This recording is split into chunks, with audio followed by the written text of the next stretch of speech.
Hello guys. तो आज से हम लोग शुरू करने वाले हैं nursing paramedical pharmacy entrance exam 2021 के लिए।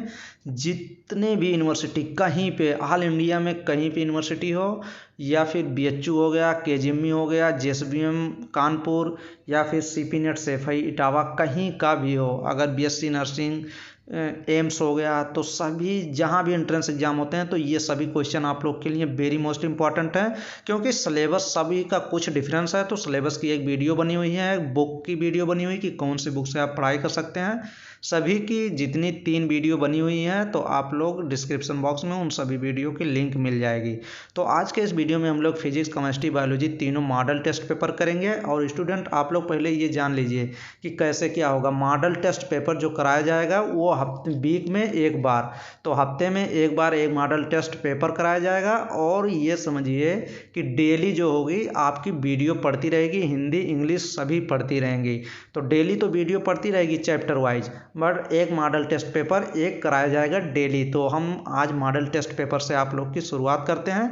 और ये सभी क्वेश्चन, ये थोड़ा विजुअल कम है तो आप लोग अपना क्वालिटी जो होती है वो बढ़ा लीजिए। 400 450 पे देखिए तो आपको 480 करके देख सकते हैं, इस पर अच्छा दिखेगा। तो ये नहीं कि वीडियो की क्वालिटी दिख नहीं रहा, ऐसा मत कहिए, क्योंकि क्वेश्चन ही कलेक्ट करने में काफ़ी दिन लग जाते हैं, एक एक सप्ताह क्वेश्चन ढूंढने में लग जाते हैं। तो हिंदी इंग्लिश तो कहीं मिलते ही नहीं हैं, पहली बात तो ये है। तो आप हिंदी इंग्लिश का मत डिमांड करिए, आप जो वीडियो पढ़े वो आसानी से देखिए, कॉन्सेप्ट रहेगा, आप सीखेंगे, कुछ ना कुछ तो सीखेंगे ही। तो मैं जितना भी हो सकेगा हिंदी इंग्लिश दोनों कराऊंगा आप लोग का। तो चलिए वीडियो को हम लोग शुरू करते हैं। तो क्वेश्चन नंबर फर्स्ट क्या कह रहा है, केमिस्ट्री का क्वेश्चन है, मॉडल टेस्ट पेपर है। क्वेश्चन नंबर फर्स्ट है, which has the HCP crystal structure, hexagonal close packing. कह रहा है किसमें एचसीपी क्रिस्टल संरचना होती है।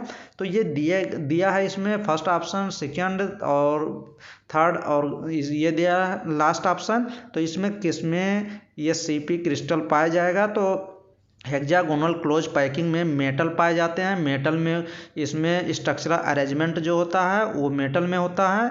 तो मेटल कौन सा है, इसमें option number C option zinc correct हो जाएगा।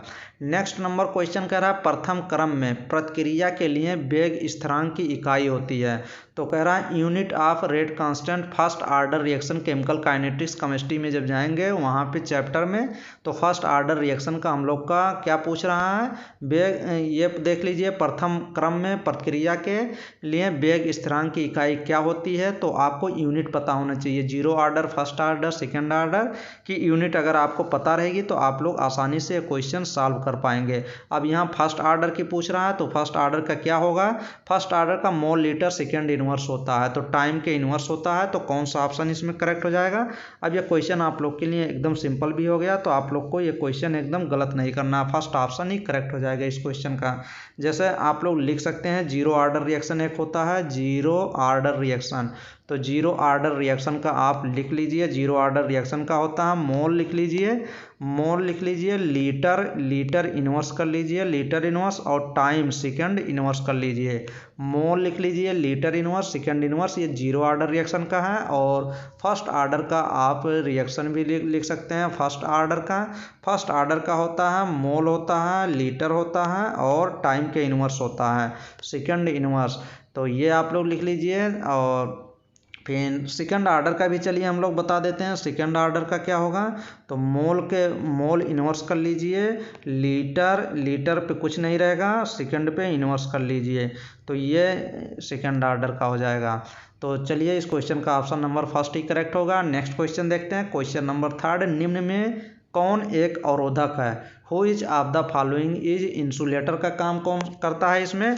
तो इंसुलेटर का काम फर्स्ट ऑप्शन इसमें ग्रेफाइट दे रहा है, second option aluminium, third option C option diamond दे रहा है, और डी ऑप्शन इसमें दे रहा है सिलिकॉन दे रहा है।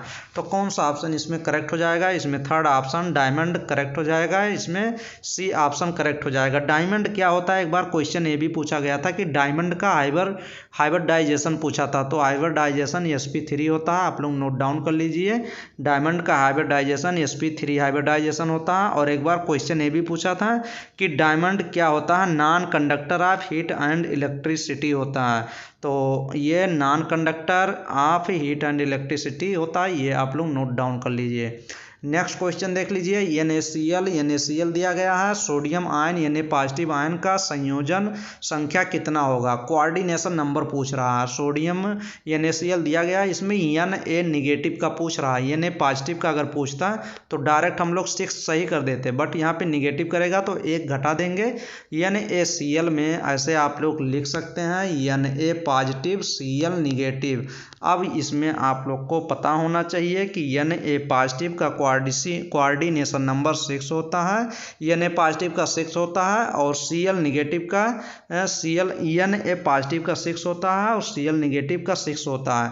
बट यहाँ Na निगेटिव का पूछ रहा तो 1 घटा दीजिए तो 5 हो जाएगा। 5 ऑप्शन में आप लोग देख लीजिए। तो कोऑर्डिनेशन नंबर Na पॉजिटिव का 6 होता है और Cl निगेटिव का भी 6 होता है, दोनों का 6 ये नोट डाउन कर लीजिए। और यहाँ Na निगेटिव का पूछता है तो आप लोग डी लगाएंगे, 5 कोऑर्डिनेशन नंबर करेक्ट हो जाएगा इस क्वेश्चन का। Next question number, which one of the following is non crystalline or amorphous. अब ये कह रहा है which one of the following is non crystalline or amorphous. थोड़ा कम विजिबल है बट हम थोड़ा एकदम क्लियर आपको बोल दे रहे हैं तो आप लोग को समझ में आ जाना चाहिए। स्वर्ण संख्या सबसे कम होती है, ये 6 नंबर क्वेश्चन है। ये 5 नंबर क्वेश्चन हम लोग सॉल्व कर रहे हैं। निम्नलिखित में कौन अक्रिस्टलीय ठोस पदार्थ है। तो अब ये क्वेश्चन कह रहा है अक्रिस्टलीय ठोस पदार्थ देखना है, तो अक्रिस्टलीय ठोस पदार्थ कैसे देखेंगे। अब इसमें एमॉर्फस आपको ढूंढना पड़ेगा कि एमॉर्फस कौन है। एमॉर्फस क्या है, उसमें अरेंजमेंट भिन्न होते हैं। तो एमॉर्फस में ग्लास हो गया, प्लास्टिड हो गए, दोनों एग्जाम्पल सही हो जाते हैं। तो ऑप्शन नंबर इसमें सी ऑप्शन करेक्ट हो जाएगा। ग्लास दिया होता है या प्लास्टिड दिया होता तो एमॉर्फस सॉलिड होते हैं। एमॉर्फस मीन्स क्या होता है, उसका कोई शेप नहीं होता, शेप अपना चेंज करते रहता है। आइसोट्रॉपिक के नेचर के होते हैं। एक बार क्वेश्चन ये भी पूछा गया था कि एमॉर्फस जो होते हैं ये कौन सा नेचर का होता है, तो आइसोट्रॉपिक नेचर होता है। आइसोट्रॉपिक मीन्स क्या होता है कि उसकी जो फिजिकल प्रॉपर्टी होती है वो सेम होती है। नेक्स्ट क्वेश्चन देख लीजिए, इसमें 6 नंबर क्वेश्चन, ये भी बार बार क्वेश्चन पूछा जाता है कि इसमें गोल्ड नंबर पूछा गया है कि स्वर्ण संख्या सबसे कम किस में होती है। ये देख लीजिए स्वर्ण संख्या, इंग्लिश में क्वेश्चन देख लीजिए, gold number is minimum case of. ये देखिए तो इसमें गोल्ड नंबर मिनिमम सबसे किसकी होती है, तो अगर जिलेटिन ऑप्शन में रहेगा तो वही सही हो जाएगा। तो यहाँ देख लीजिए फर्स्ट ऑप्शन ही जिलेटिन दिया गया है। अगर मैक्सिमम जिलेटिन का कितना होता है, चलिए ये भी आप लोग नोट डाउन, इसका डाटा गोल्ड नंबर 0.005 से लेके कितनी होती है 0.01 तक होती है, इसका गोल्ड नंबर ये नंबर होता है। और अगर मैक्सिमम पूछता है, ये भी क्वेश्चन पूछा गया कि गोल्ड नंबर मैक्सिमम किसका होता है, तो स्टार्च का होता है। स्टार्च का कितना होता है 25 होता है। आप लोग नोट डाउन कर लीजिए कि 20 से लेकर 25 तक किसका होता है, तो ये होता है स्टार्च का गोल्ड नंबर होता है। तो सबसे अधिक पूछता तो स्टार्च का हो जाता, बट यहाँ सबसे कम पूछ रहा तो जिलेटिन का सही हो जाएगा।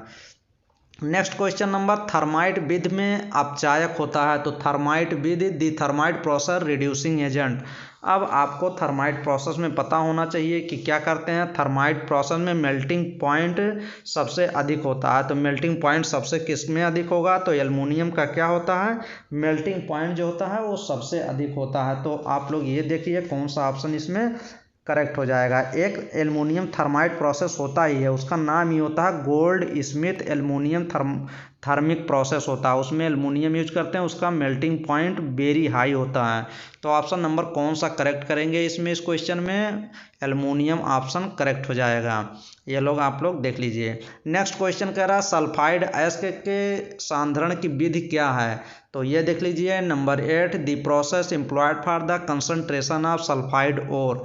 अब ये क्वेश्चन कंसंट्रेशन ऑफ सल्फाइड के ओर के ऊपर है और ये क्वेश्चन एकदम सिंपल भी है। इसमें एक प्रोसेस है ग्रेविटी, आप मेटलर्जी जब चैप्टर पढ़ेंगे तो उसमें फिजिकल मेथड दिया गया है। ग्रेविटी सेपरेशन के लिए एक प्रोसेस होती है जिसमें कौन सा जो ओर्स यूज किए जाते हैं, कंसंट्रेशन ओर जो यूज किया जाता है वो होती है फ्लोटेशन प्रोसेस, उसमें सल्फाइड और यूज किए जाते हैं। तो कंसंट्रेशन सल्फाइड एम्प्लीफाइड और किस में यूज किए जाते हैं, फोस्फोराइलेशन एक प्रोसेस होती है। तो ऑप्शन नंबर कौन सा करेक्ट हो जाएगा, फर्स्ट ऑप्शन ही करेक्ट हो जाएंगे इस क्वेश्चन के, झाग प्लोवन विधि। तो ये देख लीजिए FROTH froth, FLOATATION phosphorylation process.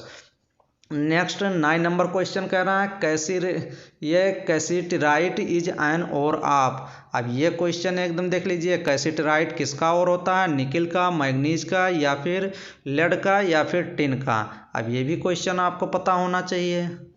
चलिए क्वेश्चन नंबर 9 को देखते हैं। तो आप लोग वीडियो को लाइक करते रहें ज़रूर, क्योंकि आप लोग काफ़ी कंजूसी करते हैं वीडियो को लाइक करने में। तो चलिए क्वेश्चन को 9 नंबर देखते हैं। कह रहा है कैसिटराइट अयस्क किसका होता है, तो मैग्नीज, ये ऑप्शन नंबर इसमें last option D option tin का। क्या ये जो अयस्क होता है और होता है, कैसिटराइट होता है।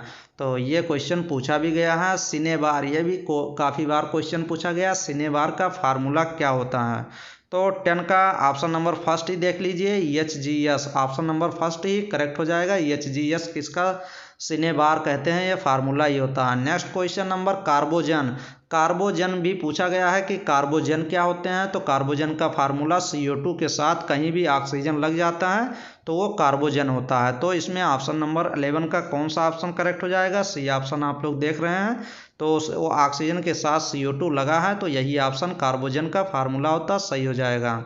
Next question number 12, COEN bivalent होता है, Cl2 लगा है जो मोनोवैलेंट होता है कि कितने समायोगी, मतलब आइसोमर पूछ रहा है। तो इसमें डायरेक्ट आप लोग 4 याद कर लीजिए, 4 आइसोमर इसके बनते हैं, क्योंकि ये बाईवैलेंट दे रहा है तो वैसे 4 आपको दिख रहे हैं।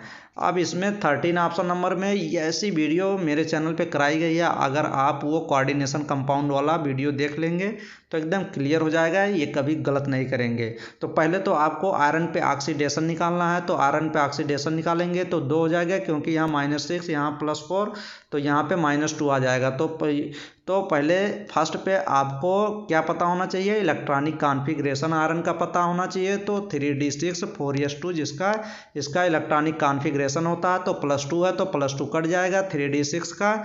अब इसके सेल में भरना है, तो डी में कितने सब सेल होते हैं, 5 होते हैं, 1 2 3 4 5, 1 2 3 4 5 6 भरेंगे। फिर उसके बाद CN जो स्ट्रांग लिगेंड है ये पेयरिंग करा देगा, उठा के इसको, इस इलेक्ट्रॉन को यहाँ, इस इलेक्ट्रॉन को यहाँ, 2 सेल खाली हो जाएगा। तो D2, फिर यहाँ पे S, यहाँ पे P3 बना रहेगा, तो D2SP3। अब ये हाइब्रिडाइजेशन हो जाएगा, तो ये पूछ रहा है तो D2sp3 option number D correct हो जाएगा इस क्वेश्चन का। तो एकदम सिंपल क्वेश्चन है, आप लोग वो वीडियो देख लेंगे। अगर आप मेरे चैनल पे बराबर देख रहे हैं तो आप ये क्वेश्चन फिर रिवाइज हो गया होगा और फिर देखेंगे तो याद भी आ जाएगा। तो अभी आप लोग देख लेना, इसमें वीडियो कराई गई है। निम्न में से संघनन बहुलक है। अब ये पूछ रहा है कंडेंसेशन पॉलीमर पूछ रहा है, तो 14 का ऑप्शन नंबर कौन सा करेक्ट हो जाएगा। ये कंडेंसेशन पॉलीमर जो होता है ये डेक्रान होता है, तो ये देख लीजिए, ये ऑप्शन करेक्ट हो जाएगा।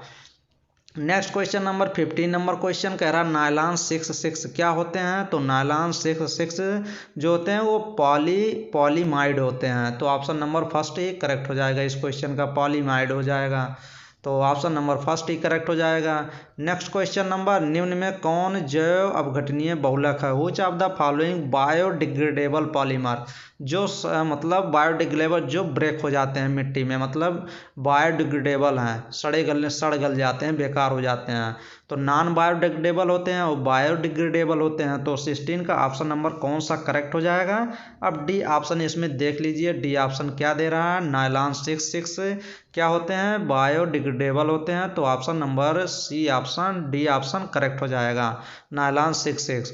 तो चलिए अब हम लोग फिजिक्स के कुछ क्वेश्चन एक ही वीडियो में देखना, तो वीडियो तो लॉन्ग बनेगी ही, तो आप लोग लास्ट तक ज़रूर वीडियो देखना।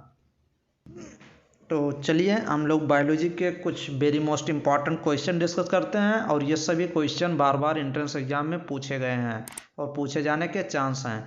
तो स्टूडेंट ये सभी क्वेश्चन थोड़ा कम विजिबल है, बट हम पढ़ के आपको पूरा बताएंगे। तो 480 पे अगर आप करके देखेंगे तो एकदम क्लियर दिखेगा, 360 पे भी क्लियर दिखेगा।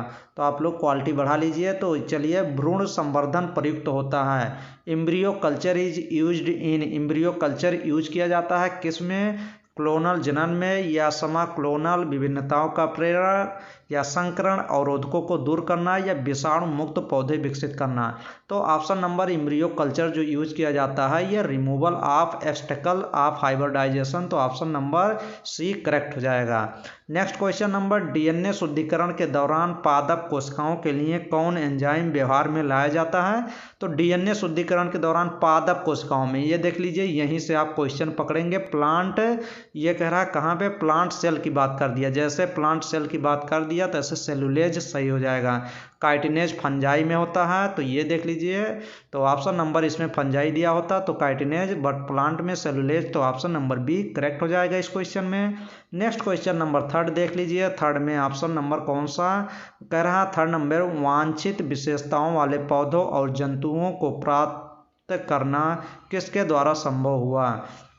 It is now possible to breed plant and animal, breed plant और एनिमल के breed with desirable character through, तो अगर हम लोग प्लांट और एनिमल के ब्रीड बनाए थे तो वो पॉसिबल हुआ था जेनेटिक इंजीनियरिंग की वजह से, तो ऑप्शन नंबर फर्स्ट ऑप्शन का ऑप्शन सही हो जाएगा, genetic engineering. Next question number 4, itai रोग कह रहा है, इटाई डिजीज किसके थ्रू होता है? तो कैडमियम आपको तुरंत याद आना चाहिए। इटाई डिजीज किसके थ्रू होता है? कैडमियम के through. Next 5 number question, callus संवर्धन में जड़ का बनना किसके द्वारा प्रेरित होता है? तो रूट जैसे ही कहीं दिखे आपको तो आपको तुरंत ऑक्सिन याद आ जाना चाहिए, ये UXIN ऑक्सिन याद आना चाहिए। और कहीं सूट आपको दिखे तो सूट जैसे ही दिखे तैसे आपको साइटोकाइनिन याद आ जाना चाहिए। तो ये आपका रेशियो आप बना के चलिए, साइटोकाइनिन और रूट के लिए ऑक्सिन। तो यहाँ रूट की बात कर रहा है तो जड़ की बात कर रहा है, तो option number C option correct हो जाएगा, auxin. Next question number, bacteria के क्रोमोसोम में होता है, तो बैक्टीरिया के क्रोमोसोम में रिप्लिकेशन जो ओरिजिन ORI जो होती है वो एक ही होती है, तो ये एकदम करेक्ट हो जाएगा। There is one origin of replication, जहाँ पे एक साइट होती है तो साइट जो होती है एक ही होती है, ओरिजिन ऑफ रिप्लिकेशन की साइट, तो ऑप्शन नंबर फर्स्ट करेक्ट हो जाएगा। बैक्टीरिया के क्रोमोसोम में होता है, फर्स्ट ऑप्शन करेक्ट।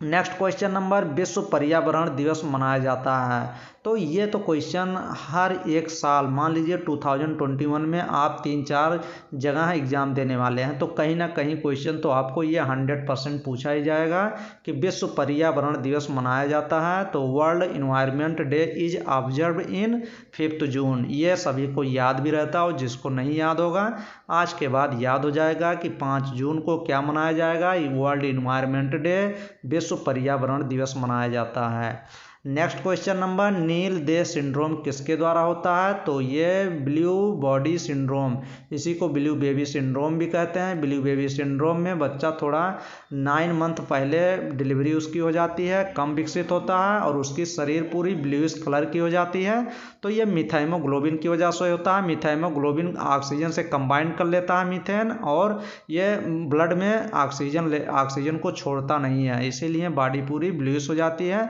और हार्ट की डिजीज भी हो जाती है, कंजेनाइटल हार्ट हो जाता है।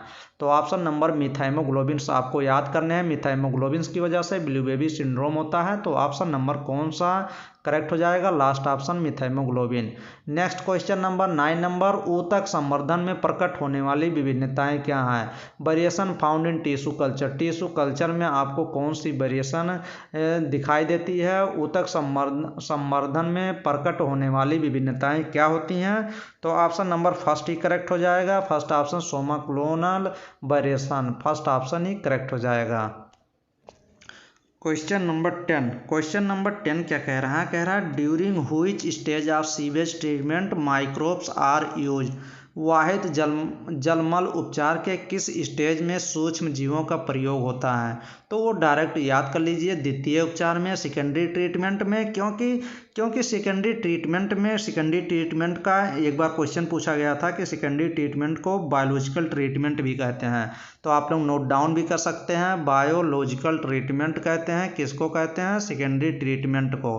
तो सेकेंडरी ट्रीटमेंट में माइक्रोब्स को इसलिए यूज़ किया जाता है कि बीओडी बायोलॉजिकल ऑक्सीजन डिमांड जो होती है ना, बीओडी जहाँ पे बीओडी ज़्यादा होगी वहाँ पे पॉल्यूशन वाटर में पॉल्यूशन वहाँ पे ज़्यादा होगा।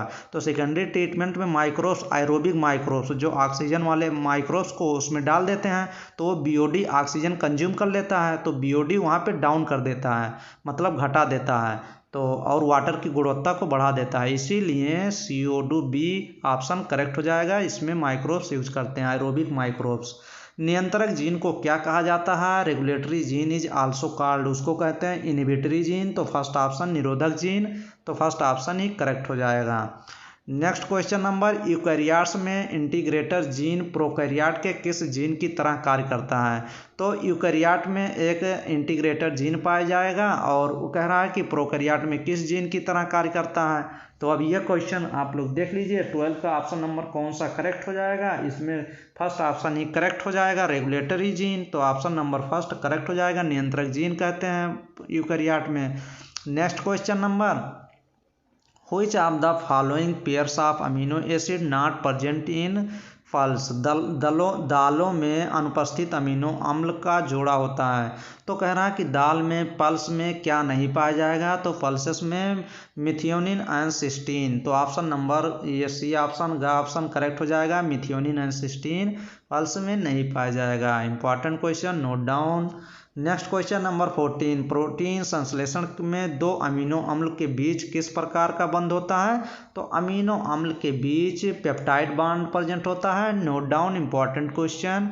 नेक्स्ट क्वेश्चन नंबर 15, जब किसी उत्परिवर्तन में प्यूरिन के स्थान पर pyrimidine प्रतिस्थापित हो जाए तो इसे क्या कहते हैं? When pyrimidine base is substituted in place of purine in mutation is called। अगर प्यूरिन के स्थान पे, कह रहा है उत्परिवर्तन में प्यूरिन के स्थान पे PURIN प्यूरिन में एडेनिन ग्वानिन होते हैं, तो pyrimidine इसके स्थान पे आ जाए तो उसको क्या कहते हैं? pyrimidine में क्या होते हैं? एडेनिन ग्वानिन और साइटोसिन यूरेसिल होता है, तो उसमें उसी को ट्रांसवर्जन कहते हैं। तो 15 का ऑप्शन नंबर कौन सा करेक्ट हो जाएगा? इसमें बी ऑप्शन करेक्ट हो जाएगा, ट्रांसवर्जन कहते हैं। नेक्स्ट क्वेश्चन नंबर हम लोग नेक्स्ट वीडियो में करेंगे 15 क्वेश्चन। चलिए 15 क्वेश्चन हम लोग इस वीडियो में डिस्कस कर लिए हैं। तो चलिए इसी वीडियो में हम लोग फिजिक्स के भी कुछ क्वेश्चन देखते हैं। चलिए तो इसी वीडियो में हम लोग कुछ फिजिक्स के भी क्वेश्चन कर लेते हैं। तो स्टूडेंट आप लोग प्लीज़ वीडियो को लाइक करें और प्लीज़ सब्सक्राइब जरूर करें। तो चलिए फिजिक्स के क्वेश्चन शुरू देख लेते हैं। इसमें सिर्फ हिंदी के क्वेश्चन मिले हैं, तो प्लीज़ स्टूडेंट आप लोग हिंदी इंग्लिश का डिमांड तो नहीं किया करें। जो वीडियो बने वो आप लोग आसानी से देखें, आप लोग को कंप्लीट कराया जाएगा, आप लोग चिंता ना करें। तो ऐसा नहीं कि इंग्लिश हिंदी में तो दोनों साथ में मिलना ही मुश्किल है ना, तो जो भी मिले आप लोग करते रहिए। तो नेक्स्ट क्वेश्चन चलिए देखते हैं, हम लोग आगे बढ़ते हैं। क्वेश्चन नंबर 146 कह रहा है इलेक्ट्रॉन पर आवेश कितना होता है? तो 1.6 × 10⁻⁻10 कूलाम में ना, कूलाम में 1.6 × 10⁻, इलेक्ट्रॉन पर आवेश कितना होता है? तो 1.6 × 10⁻19 नहीं, 10 कूलाम में दिया है ना। इलेक्ट्रॉन वोल्ट देता तो 9 हो जाता उसमें 10⁻⁻19, यहाँ कूलाम में दे रहा, तो ये आप लोग देख लीजिएगा, एकदम इंपॉर्टेंट क्वेश्चन है। नेक्स्ट क्वेश्चन नंबर, गामा किरणें समान होती हैं? तो गामा किरणें किसके समान होती हैं? एक्स किरणों से। Next question number, radio activity संबंधित किससे होता है? तो रेडियो एक्टिविटी संबंधित होता है नाभिकीय डीके से। नेक्स्ट क्वेश्चन नंबर, ये क्या दिया गया? लेमडा दिया गया है। लेमडा तरंग लंबाई के फोटॉन की ऊर्जा जो होती है hc/λ, ये देख लीजिए, ये इंपॉर्टेंट क्वेश्चन है, तो ऑप्शन नंबर बी करेक्ट हो जाएगा। Next question number, PN junction का उपयोग किया जाता है? तो पीएन जंक्शन का उपयोग जो है वो एसी को डीसी में बदलने में, अल्टरनेटिंग करंट को डायरेक्ट करंट में बदलने में यूज किया जाता है पीएन जंक्शन को। ऑप्शन नंबर बी करेक्ट हो जाएगा। नेक्स्ट क्वेश्चन नंबर 151 देख लीजिए। जेसी बोस के अनुसार इलेक्ट्रोमैग्नेटिक वेव में तरंग लंबाई का रेंज कितना होता है? तो 25 मिलीमीटर से 50 मिलीमीटर होता है। तो ऑप्शन नंबर बी इस क्वेश्चन का करेक्ट हो जाएगा। नेक्स्ट क्वेश्चन नंबर यम द्रव्यमान यौम इलेक्ट्रॉन आवेश वाले इलेक्ट्रॉन आर त्रिज्या वाला वृत्तीय पथ पर घूम रहा है। तो ये कह रहा है जिसका कोणीय संवेग लैम्डा है, इसका चुंबकीय आघूर्ण कितना होगा? तो EL/2m होगा। तो ऑप्शन नंबर सी करेक्ट हो जाएगा इस क्वेश्चन का। नेक्स्ट क्वेश्चन नंबर मैक्सवेल की परिकल्पना के अनुसार परिवर्ती विद्युत क्षेत्र होता है तो चुंबकीय क्षेत्र का ऑप्शन नंबर डी करेक्ट हो जाएगा। Next question number EM wave में विद्युत तथा चुंबकीय क्षेत्र के बीच फेज डिफरेंस कितना होता है? तो ऑप्शन नंबर फर्स्ट 0 ही हो जाएगा, 0 कोई डिफरेंस नहीं होता। नेक्स्ट क्वेश्चन नंबर पृथ्वी की सतह से ओजोन परत होता रहता है तो कितनी दूरी रहता है? दूरी हम लोग को देखना है कि ओजोन लेयर जो होती है पृथ्वी से कितनी दूरी पर होती है। तो 40 किलोमीटर से 50 किलोमीटर ऑप्शन नंबर फर्स्ट ही करेक्ट हो जाएगा। नेक्स्ट क्वेश्चन नंबर पृथ्वी के सतह से आइनोस्फीयर रहता है तो आइनोस्फीयर वो जगह होती है जिसमें हम लोग आइनोस्फीयर में क्या करते हैं? ऑप्शन नंबर बी उसमें जहाज उड़ती हैं आइनोस्फीयर में। तो 200 किलोमीटर से 400 किलोमीटर ऊपरी होती है पृथ्वी से। तो बी ऑप्शन करेक्ट हो जाएगा। Next question number EM electromagnetic spectrum विद्युत चुंबकीय वर्णपट में उच्च आवृत्ति होती है, गामा रेज की होती है। तो ऑप्शन नंबर सी करेक्ट हो जाएगा। नार गेट के लिए बिलियन व्यंजक होता है तो आप लोग जितने भी गेट है ना, गेट का एक वीडियो बना है तो आप लोग वो वीडियो जरूर देख लीजिए। चलिए उसका डिस्क्रिप्शन बॉक्स में देखेंगे, अगर उसमें लिंक प्रोवाइड कर देंगे तो आप लोग जरूर देखिएगा, देखेंगे खोजेंगे मिल जाएगा तो उसमें करेंगे, तो आप लोग देख लीजिएगा। तो गामा किरणें इसमें नार गेट का, तो आर गेट का आपको सिंबल पता होना चाहिए। आर गेट में क्या होता है? एंड गेट में ऐड नहीं किया जाता और आर गेट में ऐसे लिखना, आर गेट में A+B आर गेट का ये सिंबल होता है। अब इसमें नार लगा दिया, नाट ऊपर लगा दिया, बस ये बार कर देना है। तो ऑप्शन नंबर बी करेक्ट हो जाएगा। Y=A+B के पावर बार। नेक्स्ट क्वेश्चन नंबर, अब एकदम ये सिंपल क्वेश्चन है, ये मैंने ट्रिक भी बताया था। ऐसे तो हम लोग आर बनाते हैं तो ये आर गेट बनाया गया है, ये अब आप लोग सही कर लीजिए। ये देख लीजिए आर गेट, यहाँ पे बुल्ला लगा दिया, बुल्ला का मतलब क्या हो गया? नाट हो गया।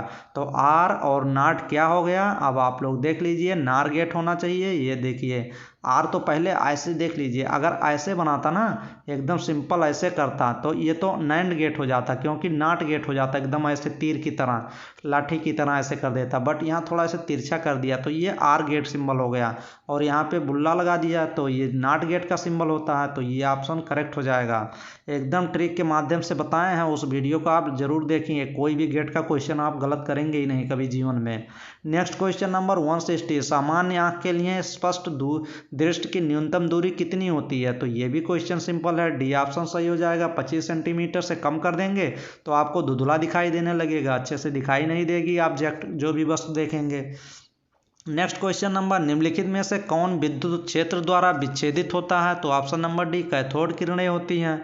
Next question number 162, TV spectrum tower की ऊंचाई 245 मीटर पृथ्वी पर के किसी स्थान पर है, इस टावर से कितनी दूरी तक संप्रेषण भेजा जा सकता है? तो सी ऑप्शन 56 किलोमीटर। 6.62 जूल के विकिरण के उत्सर्जन में 10 के पावर 14 हर्ट्ज आवृत्ति के फोटान की संख्या होती है, तो 10 के पावर 20। नेक्स्ट क्वेश्चन नंबर, इस वीडियो का लास्ट नंबर क्वेश्चन, टीवी प्रसारण के लिए ऑडियो सिग्नल के लिए किस प्रकार का मॉड्यूलन किया जाता है? तो ऑप्शन नंबर सी करेक्ट हो जाएगा, आवृत्त मॉड्यूलन। चलिए काफ़ी मेहनत के बाद ये वीडियो समाप्त हुआ, और नेक्स्ट वीडियो में हम लोग से चैप्टर वाइज, अब ये पूरा 7 दिन के बाद फिर आपको ये एक मॉडल टेस्ट पेपर मिलेगा, और अब हम लोग chapter wise question, important question, concept, एक NCERT की पॉइंट सब पूरा देखेंगे। तो आप लोग हफ्ते भर पूरा क्वेश्चन देखिए, या इंग्लिश में पढ़े या हिंदी में, ऐसा नहीं मैटर करता कि आप लोग को कुछ समझ में नहीं आएगा, इतना तो अच्छे से समझा दूंगा कि आप लोग को आसानी से समझ में आए। तो अब लोग नेक्स्ट वीडियो में फिर आप लोग से मिलेंगे। तो आप nursing paramedical pharmacy entrance exam के लिए जितने भी यूपी में होते हैं, कहीं किसी चैनल पे आपको नहीं जाना है। इतना मैं करा दूंगा कि आसानी से आप लोग का कोई भी एकदम अच्छे मार्क्स से सिलेक्शन हो जाए 2021 में। तो आप लोग प्लीज़ वीडियो को ज़्यादा से ज़्यादा शेयर करें और अपने दोस्तों को ज़रूर शेयर करें, क्योंकि 100% ये इस चैनल पर फ्री एकदम कराई जाएगी। तो फ्री का मतलब ये हो गया कि आप लोग को भी हेल्प करना है, सब्सक्राइबर नंबर एकदम तेज़ी से बढ़ाना है, तभी फ्री एकदम, ये समझिए एकदम फ्री 100% आपको एंट्रेंस एग्ज़ाम क्वालिफाई करते काउंसलिंग तक 100% चलेगी इस चैनल पे। तो आप लोग प्लीज़ चैनल को सब्सक्राइब करें, अपने दोस्तों को ज़रूर शेयर करना है। तो आप लोग पढ़ाई अच्छे से करिए, 3-4 महीने आपको अच्छे से पढ़ाई करने हैं, आप अच्छे कॉलेज में जाएंगे। चलिए नेक्स्ट वीडियो में मिलेंगे स्टूडेंट। थैंक यू, धन्यवाद।